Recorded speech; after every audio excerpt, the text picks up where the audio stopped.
Hi, it's Angela from The Root, and I'm so thrilled to be here with award-winning actor Courtney B Vance, who is using his voice literally to bring the story of W.E.B. Du Bois to life with the audiobook version of David Levering Lewis's Pulitzer Prize-winning book, W.E.B. Du Bois, Biography of a Race. Thanks so much for joining me. Thank you so much for having me. I'm so excited to talk to you, and especially because I read that this project was particularly personal for you. So tell me a little bit about why you wanted to lend your voice to this project. Well, I've had the book for about 30 years, the first volume, on my shelf. And and I listen to, big biographies, 800 pages or less. I ain't messing with it. So I really, really like to, listen to them and to actually see how people did it, how they succeeded, failed, all that kind of stuff. So I had the book, and every 2 years, because they're so big, you can't put them in, in your bag because they take up. So I grew up. My mother was a librarian for 30 years, and she, there was tapes or cassettes that she would bring home and she would listen to them, and so I grew up listening to books, and so when this audiobook phenomenon exploded, I said, that's me. I can put everything on my phone, and I don't know what book do I feel like, what book. So with this one, I finally was able to ask Professor Lewis why there's not an audio version. And he said, because in 1993 when the first volume came out, and in 2000 when the second volume came out, there was no audio book version. So he said, are you saying you would like to do it, Courtney? I said, well, that's not why I was calling you, but I guess so, yes, let's do it. So we, the deals were worked out and everything, and I would have done it for nothing. So you kind of volunteered yourself. I kind of, I finally, when I saw that there was no one and he was there and I was able to ask him. And the same thing happened to me with Professor Neil deGrasse Tyson, his accessory to war about astrophysics and the military. Knew nothing about it. But with my brilliant director, Christina Rooney, I said, if we can do that, we can do anything. We can do W.E.B. Volume 1 and Volume 2. So I'm just excited that my love of history has brought me to the place where that we can, that other generations, and Professor David Levering Lewis, he even said, Courtney, my children have never read my books because they're so big. So this would hopefully allow them to, maybe listen to their dad a little bit. So that's, I'm excited that Professor Lewis's children and we're not children anymore, but people of all walks of life can find the power. And I know I've done my job, or we've done our job, if people listen to the book and can just lose themselves in his life. So.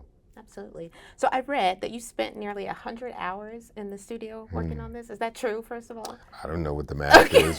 We did probably. I mean, if you, we recorded it for I think 26 or 28 days, and we worked for 4 or 5 hours a day. So 11 to 3. So what. That's a pretty long time. That's but his dialogue is so dense that we only could do 20 to 25 pages a day. That's as much as in because you can't rush, because it would sound like that. You have to make sense of what you're saying, so that if I don't understand it, I know you're not going to understand it. So how does a project like this compare to acting roles where you have your co-stars that you can kind of feed off of if you're doing something like this by yourself? It's just a different rhythm. It's the rhythm of in front of 1,400 people, as opposed to with television and film being in front of a group of maybe 40, 30, 40 people on a sound stage. And it's all about circles of concentration. that with an audience you have to, command the stage and, physically. But in a sound booth, you have to create that in a small space with, you're in there by yourself, but there's an engineer and your director there. So you really, I find myself, what is the rhythm? How do we do this? And it just takes 3 or 4 or 5 days to really, okay, we did that. Okay, I brought in that. Huh, so what do I have in my hand? Oh, so I got this little piece of chamois in my, I'm going to keep bringing this so I can play with something while I'm figuring out, and then, just how you're sitting, what your positioning is with there's a pillow, so you're comfortable and that you're really, and it's, those little things that, what is it that locks you into his voice, his recording voice, or his live voice, or, when my narration voice. So, I mean, it's all those, so that you can seamlessly go in and out, and it just takes a minute. What is W.E.B. Du Bois's voice? And it took a minute to get, oh, there it is. So it's like a tuning fork.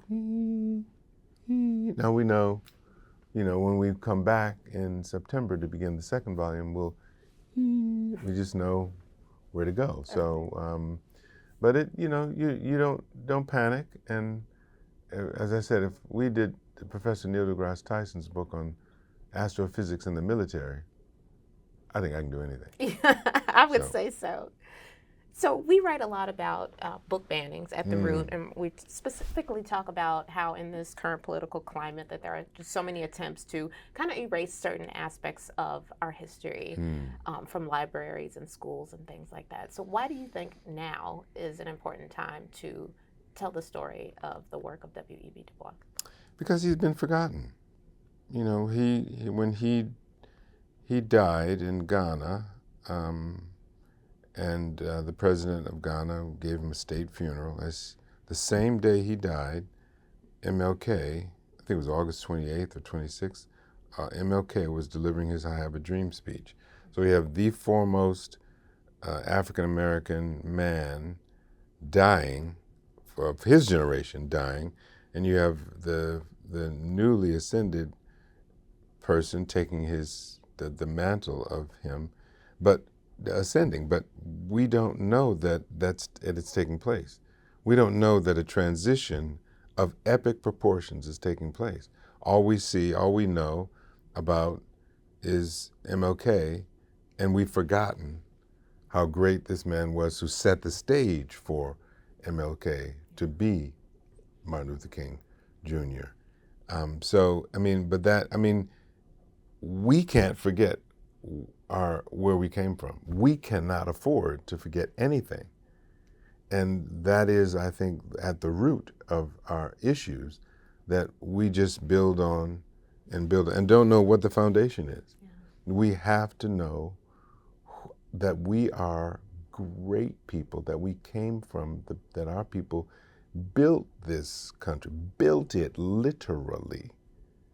And figuratively, but literally built this. So if you know that and things happen to you, you're like, yeah, okay, yeah, you're doing that to me now. But I know our people went through that, the same thing, different day. Yeah. So you don't panic. You just get deeper involved, get involved. This is, you're not going to take me down. You're not taking me down. You're just revisiting. This is a revisit. So I am going to redouble my efforts, and you're not going to get me to get all these angry black men. No, an angry black woman. No, we're not. We're just going to be here. We're just going to be here. We're here. We're letting you know we're here. We know you and saw you and hear you, but we're here to voice and to let you know that we're not going anywhere. So. Yeah. So I know a few things that I remember from school about W.E.B., that he was, the first African-American to earn a PhD from Harvard, one of the co-founders of the NAACP. But what did you learn specifically about that you didn't know? I didn't know anything. Really? I'm one of those people which is why I had that book for 30 years, waiting to get in it, I can't lug it around with me. I want to be able to have it on my phone and my devices, so wherever I go, I can. Oh, you need me? Okay. Okay, what am I doing? Okay, I'm done. And I wanted to be able to wash. That's why I love audio books, because I can sit there and just let the story wash over me. It's a good reader. They wash over me, and I can. Oh, wait a minute. What did he say? And sometimes I have the audio book and the Kindle, so that I can take notes on my Kindle, and because you can take notes, but in color code, so I can have that, remember that phrase, go back, so that I can just go into the search and put in that word and bring up that phrase, and then, oh yeah, oh man, so it a lot. I mean, because we all grew up with my mother was a librarian for 30 years, so I grew up in the library, as we called it back in the library. I grew up in the library, where the center of the universe was the library. Everybody had to go to the library, and if you had Encyclopedia Britannica in your house, you were rich. We definitely had. Okay, yeah. and everybody from the neighborhood came over to your house. Miss Vance, can I come on in, girl? Come on, they're right over there. Yeah. And Will Durant and his wife. I had that series because I was, because everything was about a book.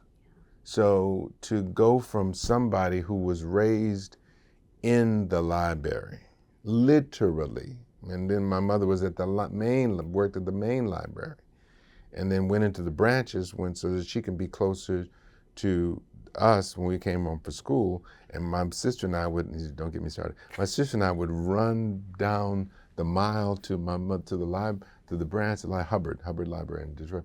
We ran down the Hubbard and we said, "Mommy, Courtney's coming, but before he comes here, I want you to know I didn't do it. Whatever he says, I didn't do it." And I go, "Mommy, don't believe it." And she was like, "Would you two get out of here? I'm working."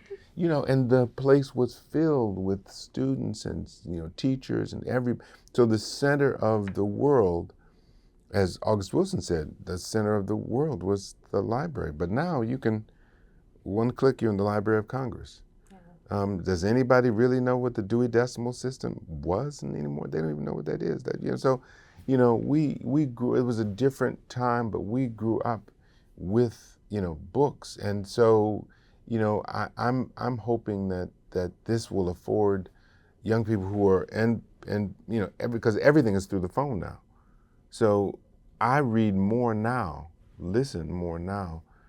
I read a 1,000-page book in 3 weeks because I listen all the time. Whenever I have a moment free, I'm listening. Walking the dog, I'm getting my exercise on the drum. I'm listening.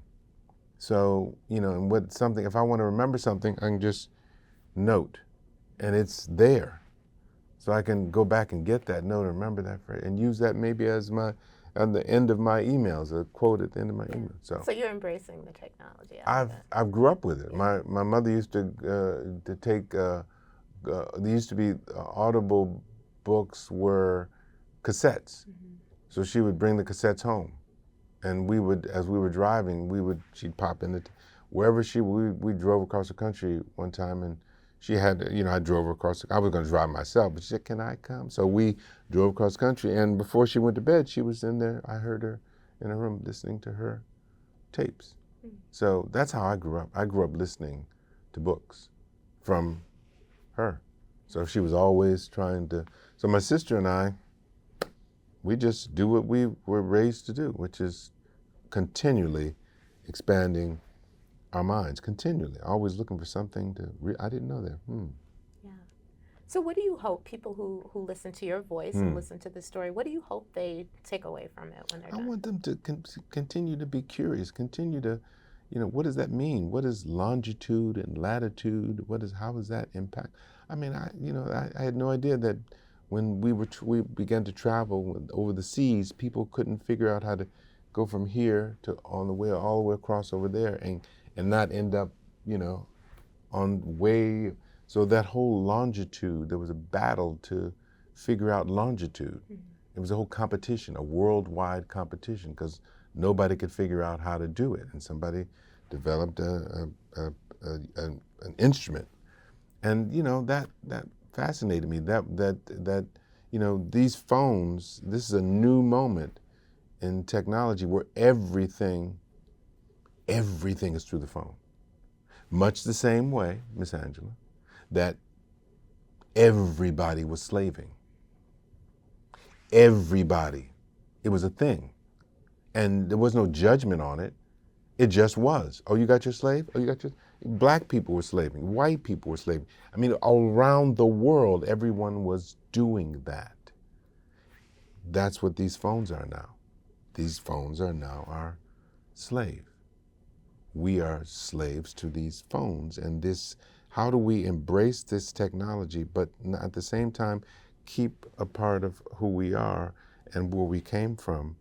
And how do we instill that in our young people so they don't just see this as, yeah, this is it's always been this way. No, it has not always been this way. This is not the way, and what's the repercussions of this? What's do we need to turn it off so that we're not a slave to this? So how can we embrace this? We had a 2-term president, African-American president, from $5. And all of a sudden, Ms. Clinton was like, a slogan, I need a slogan, So, I mean, we're on the cusp of something wonderful, but at the same time, we still got to get involved. We still have to, it's still about people. And he was a people person. He embraced the technology of the time, which was, there was no voice for people. And with his book, with his magazine, The Crisis, NAACP, he transformed that's where people went to get, Black people went to get their information, The Crisis. Yeah. And, it blew up, and there was a picture of Jesus and a picture of W.E.B. Du Bois on people, above people's mantelpiece. That's how big he was in the African American community. And, he died, MLK rose, and they forgot him. We forgot him. Like he didn't even, Harvard, Yale, all over the world, and and I didn't know anything about him. Yeah. That's wrong. That's wrong. But I toted that book around for 30 years, waiting for somebody so I can listen to it wherever I go. So I'm hopeful that people will be like me and get in it. After I finish him, I want to read about this person, I want to read about that person. I've always wondered why this is that. My mind is constantly, so that when we have these little sessions, I can talk about anything. Yeah, absolutely. Well, one of the things that I find interesting is that he spoke out so much against, Jim Crow segregation laws and things like that, and racial discrimination. And, decades later, we're still basically having these same talks. Who do you think, I know I'm kind of putting you on the spot, do you think that there is kind of a modern day W.E.B. Du Bois that is, kind of preaching the same message? There probably is, but he or she is, Thank you for saying she. They are, right now their voice has not come through all the noise, but they're there. Okay. Can't think of the phrase, but they're there. And we have to continually embrace, and it's a timing, everything is timing, just like this new wave came through and where did he come from? How did he, but there is, people use people for their own advantages. People, much like during, the Nazi Germany time, people thought that they could control Adolf Hitler. Can't control people. You using him, he gonna use you. And so you have to, as the saying goes, if you don't stand for something, you're gonna fall for every little thing. Right. And that's where we are. But I thought he was going, don't think, do. You know that the power of our people died for after the Civil War, the Reconstruction, that 12-year period, people were the judges and people, and then we were sold down the river by the Rutherford administration, and all of a sudden, for the next 80 years, black people were dragged, beaten, hung, burned, and because of the right or lack thereof to vote. And if you don't know that, if you don't know what it cost us to be able to go and do, then you would make sure you took your children as you went and cast your, and the power of that. We, African Americans made a two-term African American president. We made probably one or two biggest movies of all time, Black Panther 1 and 2. So this technology, it can be used for good. We have to make a decision to get involved, and don't let anybody tell us that we can't get involved, that we don't, that our vote doesn't count. Our vote counts. Our voice counts. Find a way in the technological age to make sure your voice is. And so, from looking at W.E.B. Du Bois, who came from nothing, zero, to become the largest voice in the country, African American voice, when he was trying to be stamped down. So if he can do it, with nothing, I think you can do it with being able to hit a button. Different circumstances, different challenges, but that's why it's so important that people see and listen and go, wow, he didn't have anything, Mommy, but if he can do it, I want to read about Mary McLeod Bethune. I want to read about Ta-Nehisi Coates. I want to read about, and the mind starts to, Maya Angelou. I want to read Oprah. What about Oprah? Mommy, can I? That's how it happened for me. That now I don't need to be, because when you're in school, everybody's telling you what to read. Now I'm like, what's the next one? I have friends who tell me, Courtney's the next good. Here's a good. Oh wow. So as I'm waiting for the next, I guess the next one, big one that's coming out by Chernow, or I can't remember this, is that thing on Eisenhower. So I want to see, because when you read people's biography, you read about time periods, and I've overlapped, the Kennedys, all that craziness, and the presidents who were during that time. I mean, so you start to get a sense of what this country is about, is always been about. Yeah. So so when people have discussed, isn't it crazy now and all this, it's always been like this. Ain't nothing changed. Yeah. You just believe the hype. Don't read it. Don't believe it. You read about who, Ken Burns. Watch some Ken Burns documentaries. And I know this is the wrong place to talk about Ken Burns, but anywho. Well, I think that's great advice, and I want to thank you so much. Was that it for us? Well, I didn't want to take up too much of your time. Oh, it's not me. But I want to thank you so much for talking to us about this amazing project, and I hope that people will take a listen. I could listen to your voice for hours, so I hope everyone else will too. Listen, y'all. Thank you so much. It was great. Thank you.